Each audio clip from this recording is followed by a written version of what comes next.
This is Tim Bryce with my column titled, The Dark Side of the Press. We recently witnessed an incident at the Cincinnati Zoo whereby a 4-year-old boy fell into a gorilla habitat and was discovered by a rather large lowland silverback gorilla named Harambe. I think just about everyone has now seen the footage. Fearing for the child's safety, zookeepers had to act fast.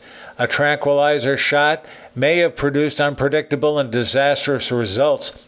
Therefore, a life or death decision had to be made to shoot the gorilla and save the child. What ensued was an inordinate amount of press coverage, resulting in a flurry of condemnation from people around the world complaining the zoo had mishandled the affair. Could the mother have taken better precaution to watch her child? Undoubtedly. Nevertheless, the boy fell into the moat with Harambe and a quick decision had to be made. Frankly, I think zoo officials made the right decision.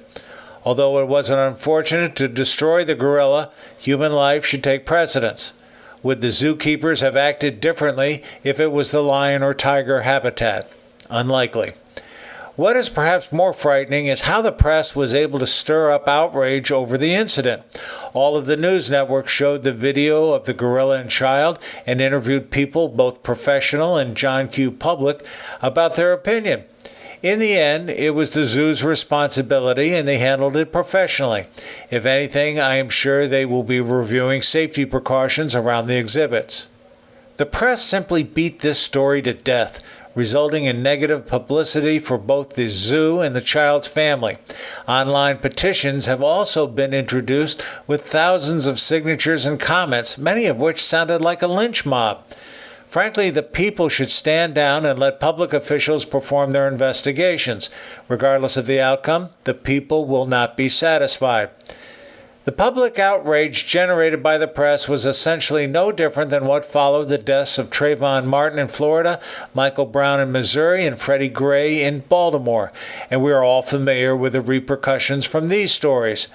In all three instances, the public cried out for a retribution before authorities finished their investigation. A lot of this can be attributed to what I call the carpet bombing of news by the media. Instead of allowing officials to do their job, the press beats a story to death and whips the public into a frenzy. Whether it is Florida, Ferguson, Baltimore, and now Cincinnati, the press should bear a share of the responsibility for provoking public uproar. For example, the family of the 4-year-old boy went into seclusion in fear of being attacked by the public. Regrettably, the press has the uncanny ability to jump to conclusions and judge people in the court of public opinion. Instead of being considered innocent until proven guilty in a court of law, it is now just the opposite. Frankly, the actions of the press are reprehensible.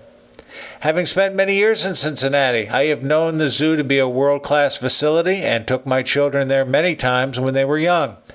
I hope the citizens of Cincinnati will rally to support it. As for the press, until such time as the investigation is completed, the press should cover another story. Please don't tell me there's nothing going on in the Middle East, or with Russia's Putin, the economy, or the presidential campaign trail. Friends, keep the faith. This is Tim Bryce in Palm Harbor, Florida. Follow me on the internet at timbryce.com.